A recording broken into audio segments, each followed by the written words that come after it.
សួស្តីអ្នកទាំងអស់គ្នាថ្ងៃនេះយើងមកសង្ខេបមេរៀនខៃកូខាតេអ្វីទៅជាខៃកូខាតេហើយខៃកូខាតេនឹងងាយស្រួលរៀនអត់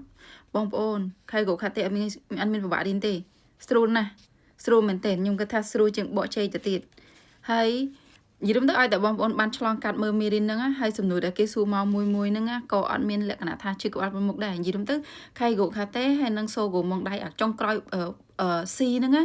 គឺងាយស្រួលទាញបន្ទុកមែនតើអ្នកទាំងអស់គ្នាគាត់ថាខៃកូខាតេហ្នឹងគឺសំណួរគេសួរតែ8ម៉ោងដៃទេអាដូចយអ៊ីឌីយោក៏មានសេកាសឺស៊ីអេងយឺសឺហ្នឹងដល់ទៅ26អញ្ចឹងវាច្រើនមែនតើហើយខៃកូខាតេងាយស្រួលហើយគេសួរ8ម៉ោងដៃទៀតអ្នកទាំងអស់គ្នា8ម៉ោងដៃហើយយកទៅបូកជាមួយនឹង26អ្នកទាំងអស់គ្នាបានច្រើនណាស់ណាអញ្ចឹងគាត់តែ2មុខហ្នឹងក៏មិនមែនបានតិចណាហើយខ្ញុំតែងតែរំលឹកអ្នកទាំងអស់គ្នាឲ្យចេះចាប់យកបន្ទុកចាប់យកមេរៀនណាដែលងាយយើងយកបន្ទុកហើយងាយស្រួលរៀនទៀតអញ្ចឹងណាឥឡូវដូចខែកូខាតេហ្នឹងមេរៀនតិចហើយងាយស្រួលមើលមេរៀនហើយម៉ោងដៃតែ8ម៉ោងដៃដល់ទៅ8អញ្ចឹងណាដល់ពេលអាមេរៀនផ្សេងរៀងច្រើនប៉ុន្តែម៉ោងដៃតែ2ម៉ោងដៃតែ4អញ្ចឹងណាហ្នឹងហើយអញ្ចឹងវាធ្វើឲ្យយើងហ្នឹងបន្ថយនឹងបន្ទុកហើយមួយទៀតអាបន្ថយបន្ទុកហ្នឹងវាមិននេះទេប៉ុន្តែគាត់ថាដូចមេរៀនខ្លះវាច្រើនមែនប៉ុន្តែវាពិបាកខ្ញុំចង់ឲ្យខ្ញុំចង់ឲ្យអ្នកទាំងអស់នេះចេះយល់ពីមេរៀនហ្នឹងមែនប៉ុន្តែវាពិបាកសូម្បីតែខ្ញុំធ្លាប់ឆ្លងកាត់សូម្បីតែខ្ញុំសូម្បីមិត្តភ័ក្ដិខ្ញុំសូម្បីតែជនជាតិជប៉ុនសូម្បីគ្រូរបស់ខ្ញុំគាត់តែងតែនិយាយថាវារឿងពិបាកនឹងសាមញ៉ាំអីចឹងណាដែលសារយើងស្គាល់ដូចកូក្រូណូខារ៉ាដានៅស៊ីគូមីហើយនឹងឆាកៃនៅឌីកៃមាន12ម៉ោងដៃសតតែច្រើន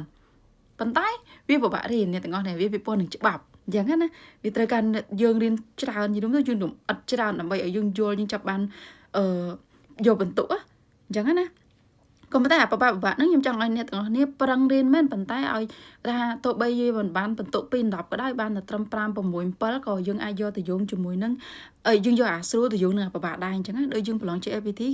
ភាគច្រើនគឺបងប្អូនខ្មែរយើងប្រឡងជាប់បានអាចដល់បន្ទុកជាប់ហ្នឹងគឺគាត់យកចូលកាយយកទៅយោងអញ្ចឹងណានឹងឲ្យយកទៅយោងដកកាយទៅដកកាយរៀងពិបាកប៉ុន្តែគាត់យកដកកាយបាន28 30អញ្ចឹងទៅបានតែ50%ទេប៉ុន្តែគាត់យកចូលកាយដល់40បន្ទុកឬក៏50បន្ទុកអញ្ចឹងយកទៅយោងជាមួយ4ពោមួយចក្រោយអញ្ចឹងរៀនខៃកូហ្វិកស៊ីក៏អញ្ចឹងអ្នកទាំងអស់គ្នាគឺយើងយកអាណាស្រួលរៀនហើយអាណាដែលចាប់ងាយស្រួលនឹងធ្វើ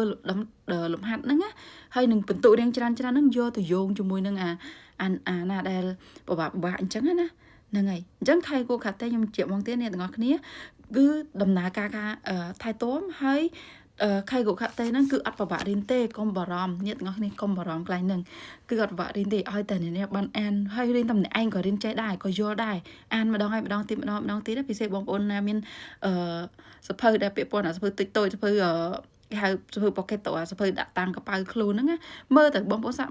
អង្គុយសម្លឹងមើលកន្លះម៉ោងហើយយកទៅធ្វើម៉ោងដៃរវាង8ហ្នឹងចឹងហើយអ្នកទាំងអស់មើលដំបងចឹងហើយណាក៏ដោះស្រាយបាន4បន្ទុកដែរ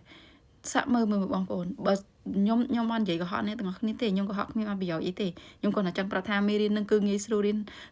នទេមិនបាច់បារម្ភមិនបាច់ភ័យអីទេហ្នឹងហើយអូខេអញ្ចឹងវីដេអូរបស់ខ្ញុំមានប៉ុណ្ណឹងហើយអ្នកទាំងអស់គ្នាអរគុណច្រើន